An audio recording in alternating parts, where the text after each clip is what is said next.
I'm 8 years old and I'm on the playground and I'm excited because it's almost my turn to be the brown girl in the ring. Cha la la la la. Then one of the boys walked by and says, "Why are you doing that with the girls?" Pauline, big daughter. My mommy's name is Pauline, so they're calling me a girl. I feel like I'm doing something wrong. And I realize that I need to be different. So as I grow older, I try to be as straight as possible. I walk straight, I wear the straightest clothes, like pants that don't even fit me the slightest. I can't look gay, and I can't be a gay, because if I am, that means I'm gonna burn in hell. I'm told this at church on Sundays, and I hear it in the dancehall songs. It's like boom, bye, bye. 14 years later, I'm in downtown Toronto in the summer, and I'm wearing a crop top, some booty shorts, strutting through the streets. Now that I am in Canada and I have applied for refugee status, flamboyance has been fully unleashed. Then a car drives past with the windows down and somebody shouts, "Bona fire pan a batty boy. Burn gay man with fire." My heart starts pounding. I feel this tightness in my stomach and beads of sweat on my shoulders, and I feel like I can't breathe. I have this piercing sensation like somebody's found me out. Because they understand what I fundamentally know to be true. There is something wrong with me. I used to think it was because I was gay, and then I came out and started going to gay bars, and even though there were supposed to be places for people like me, I would still feel like I don't belong here, because maybe I don't belong anywhere. 14 years after arriving in Canada, I'm sitting in this big room with a diversity of people at our citizenship ceremony. I'm feeling grateful, but also I hate these uptight formalities, so I'm rolling my eyes. But then the judge says something I'll never forget.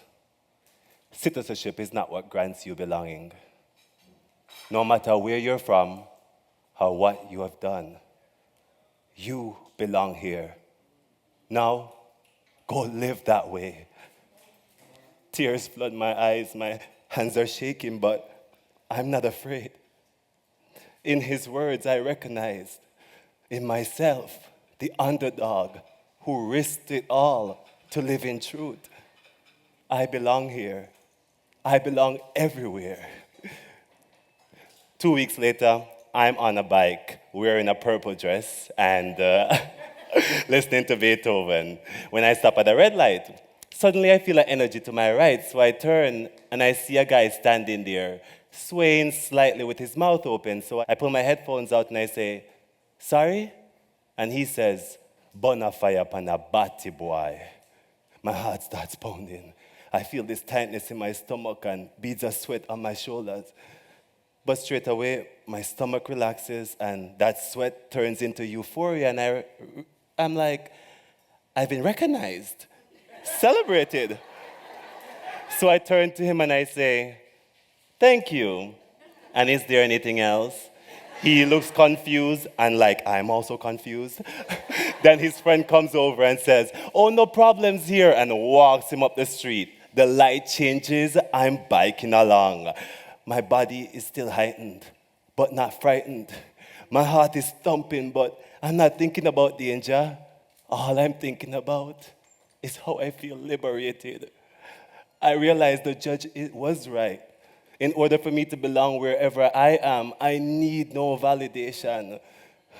If you ever feel like you don't belong, try this right now. Take a breath. Notice the voice in your head that tells you you don't belong. Now shift from the voice to the sensation of your breathing. Shift from thinking to the awareness in your body. Your body is here. It needs no validation to be here. You don't need the opinions of other people to accept yourself. We don't need anyone or anything to grant us belonging. No matter where you're from or what you have done, you belong here. Now, go live that way.